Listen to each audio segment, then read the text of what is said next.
I'm Logan. I'm 19 years old and just started studying medicine in New York City. Originally from Texas, my parents live in Dallas where my dad works as a surgeon at a university hospital, and my mom takes care of our home. After finishing high school, I moved to New York 4 months ago to live on my own.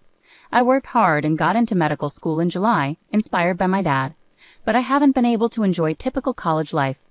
I wanted to make friends, join clubs, and have fun, but money has been tight. My parents pay my tuition, but I have to handle all my other expenses. Apart from classes, I've taken on jobs like tutoring, event staffing, and working at a bar. Even with these jobs, it's been hard to make ends meet each month with rent and living costs. I often switch between jobs to fit my schedule and work mostly on weekends. It's been tough both mentally and physically. I get tired in class, and when I come home late, I struggle to find the energy to study. I'm worried I might have to repeat the year because I'm falling behind in my classes. If things keep going like this, I won't be able to focus on my studies, which are supposed to be my main priority. I felt anxious and desperate, so I called my mom to ask for some financial help, even if it was just a little. My dad is rarely home because of his busy job, so my mom handles the finances. Even though my dad earns a good income, my mom said they didn't have extra money and that paying for my tuition was already hard, so they couldn't send me any more money. With that answer, I felt stuck. Most of my friends who live on their own get financial help from their parents, and I envied them. But I decided to keep working hard at my jobs. When midterm exams came, I hadn't studied enough, and as expected, I had to take retests. I managed to finish the retests at the beginning of August, and then started my summer vacation. I plan to work as many jobs as I can during the long break to earn as much money as possible. After the summer break, I plan to focus more on my studies, so I'm going to reduce my work shifts. This means I need to save even more money, so I'll cut back on my living expenses. For meals, I'll save by eating instant noodles, bread, and discounted pre-packaged meals. Whenever I need to go somewhere, I'll use my bike to avoid transportation costs. I grew up in a well-off family, so I never had to worry about money before. I never expected to live in such poverty after moving. It was a very busy time, but I kept in touch with a college friend through text messages. Seeing their fun photos made me sad, realizing how different life could be for students at the same university. My friends often invited me out, but I had to decline because I didn't have the money or time. "I'll drive, let's go somewhere that doesn't cost anything," one of my classmates messaged me. "Nah, I'm working every day plus. I'm heading back home for the holiday season, so I won't be around," I replied. "Are you sure you're okay? You always seem tired at school, and I think you're working too much," my friend expressed concern. "I've got the physical stamina and I need to earn my living expenses. Let's meet up once school starts again," I responded. With that, I headed to the bar where I work. But shortly after, something happened. I collapsed during my shift. It was a busy Friday with lots of customers and orders, and while I was carrying drinks, I felt dizzy. I don't remember much after that, and when I woke up, I was in a hospital. The doctor told me I collapsed due to exhaustion and malnutrition. I received IV fluids and was allowed to go home the same day. I immediately called my boss at the bar to apologize. My boss told me that after I collapsed, he called my name, but I was too out of it to respond, so he called an ambulance right away. He had also contacted my parents. "You've been taking a lot of shifts, and I relied too much on that. Sorry about that. I want you to rest easy for the rest of the month," my boss said. That meant a cut in my income. Riding the subway home from the hospital, I wondered if I should take on more tutoring jobs. I felt lost. I was supposed to work at the bar the next day, but now I had the day off. I decided to stay in bed and rest. Checking my phone, I saw a message from my friend that I had missed while I was unconscious. I replied and explained why I hadn't answered earlier. After learning about my situation, my friend decided to come over. He bought groceries and made spaghetti for me. While eating the meal he had kindly prepared, we talked about the costs of living alone. When I mentioned that I wasn't receiving any financial support from home, my friend was surprised. "That's why you've been working so hard? Your dad's a doctor. You should be getting some help." I asked Mom, and she said they're barely managing with just my tuition. "Really? But you're an only child, right? Maybe if you ask again, they could send a little support." Mom said even a small amount of support was out of the question. "No way, that doesn't make sense. I hate to say this, but maybe your dad is sick and can't work," my friend suggested. I started thinking it over. My dad is a doctor and used to drive a luxury car. Our house is in an upscale neighborhood, and I went to private schools my whole life, so why would Mom suddenly say they have no money? I became worried. I immediately messaged my mom, "Are you both okay?" She replied after a while, "We're fine," but I couldn't relax. I thought maybe they were just saying that to keep me from worrying. Since I had planned to go home for the holidays, I decided I would talk to my parents about this in person. After thanking my friend, he said, "I'll be waiting for some souvenirs." I felt grateful to have such a friend. The holiday season came, and I took the cheapest flight I could find back home. I could only stay for one night and a day because of my job, but I was looking forward to it. When I arrived, my parents greeted me at the door. My dad seemed surprised when he saw me. "You've lost a lot of weight, really," he remarked. I hadn't noticed myself, but apparently I looked quite different. My mom was also taken aback and fell silent. For lunch, my mom had prepared salad, soup, and chicken wings. For the first time in a long while, the three of us sat down to eat together. As soon as we sat down, my dad looked worried and asked, "You look thinner. Are you eating properly?" I told him the truth. "Not really. It's been a while since I had such a luxurious meal." "What do you usually eat?" my dad inquired. "Instant noodles, bread, and sometimes discounted pre-packed meals." "What about the cafeteria food?" he asked. "The cafeteria is too expensive for me." "Is it that expensive?" he questioned. "It's about $5 or so," I replied.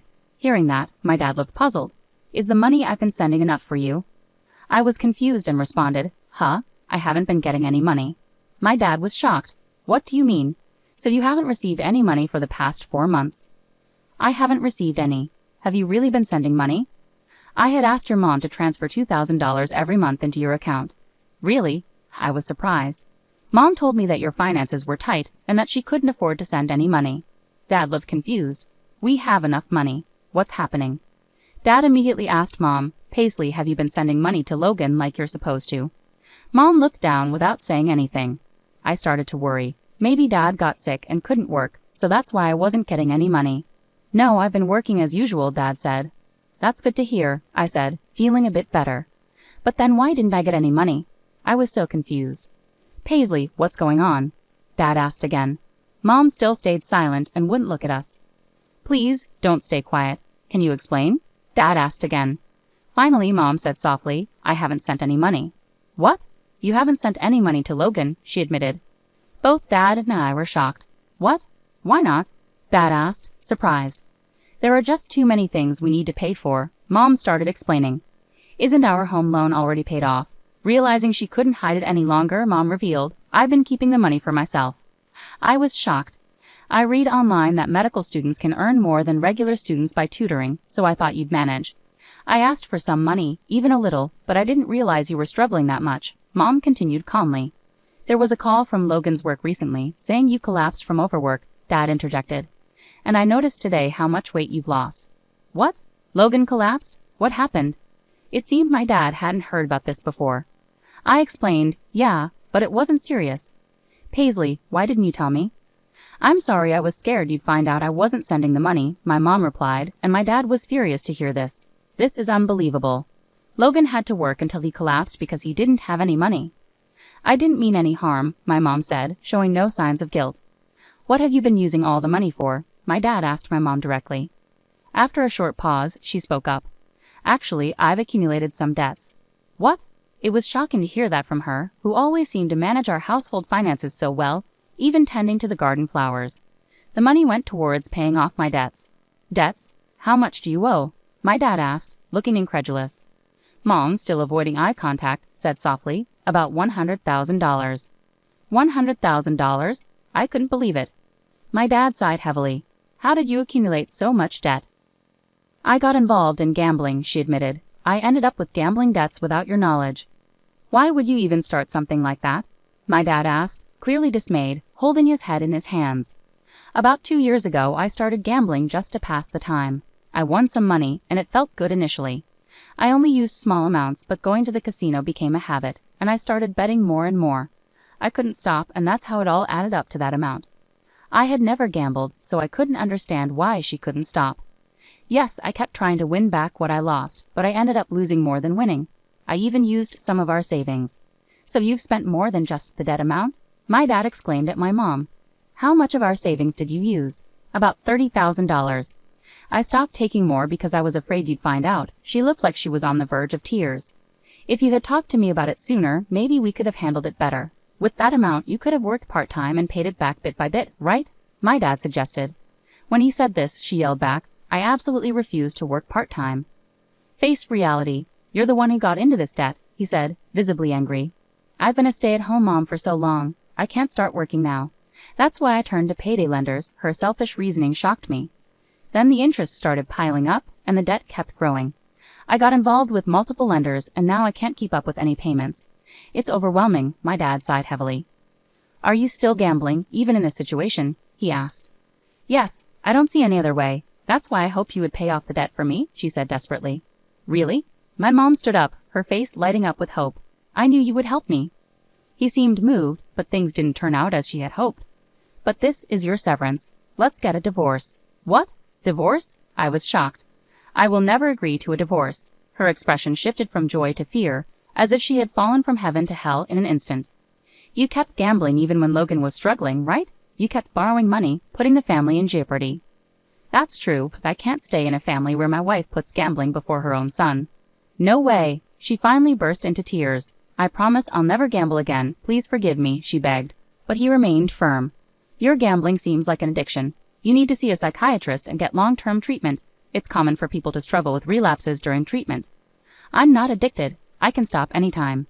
No, if this continues, we could all end up with nothing.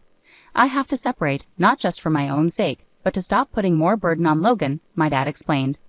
I'll stop from tomorrow, she replied, seemingly not fully grasping the seriousness of her gambling problem. I was really worried about the amount of debt and her compulsive gambling. In return for paying off your debts, there won't be any division of assets, my dad declared. What? I can't agree to that, she protested.